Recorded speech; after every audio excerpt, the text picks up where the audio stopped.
People loved Jon. He made everyone feel like they were the most important thing in the world. Jon always felt like family. He looked at life with both arms open. Burnett brought a party to every room he ever entered.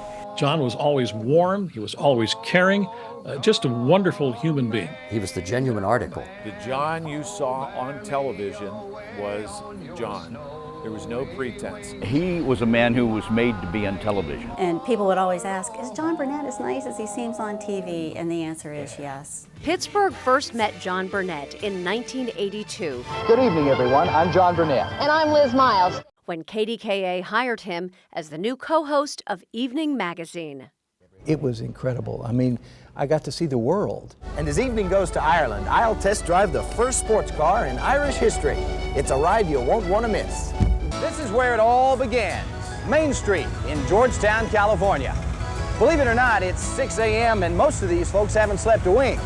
They've been lined up here all night long, waiting for what they hope will be the ride of a lifetime. Jon used to say, we take people around the world and around the corner. A native of Knoxville, Tennessee, viewers instantly fell in love with Jon's Southern charm.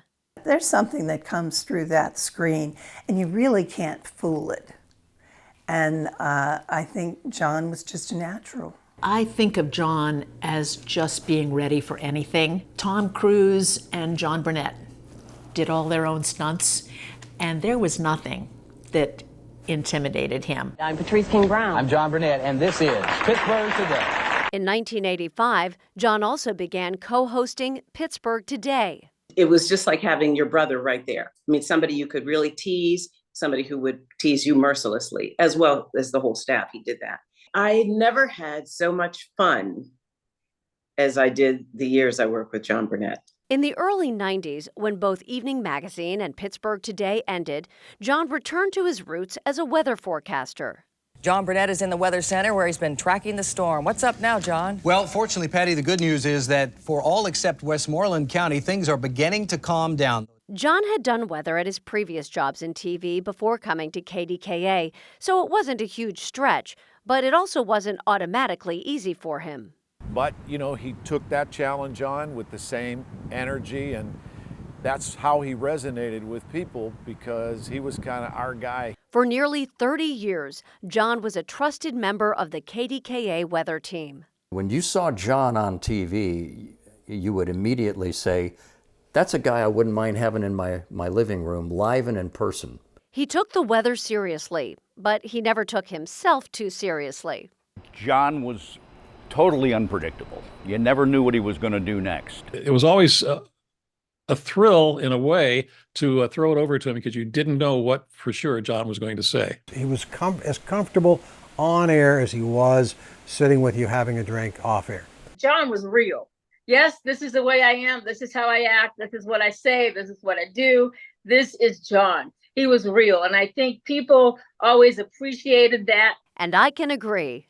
We are talking about one of my favorite events of the year on today's show. Yes, it's one of my favorite events, actually. That's right. I just read your line, didn't I? Jon was my co-host on Pittsburgh Today Live for 11 years, and there was never a dull moment. You never knew what you were going to get, and that was a lot of his charm. He was so spontaneous and loving and fun. Jon retired in 2019, and over the last few years dealt with serious health issues, including memory loss and other neurological problems. His doctors eventually diagnosed him with suspected CTE, likely caused by his years of playing football, starting as a young child through college at the University of Tennessee. In early 2024, Jon and his family made the decision to participate in the National Sports Brain Bank at the University of Pittsburgh, which is dedicated to research and treatment of brain disorders and CTE. If I can help anybody on this road, who is on this road or will be on this road in the years ahead, I feel better about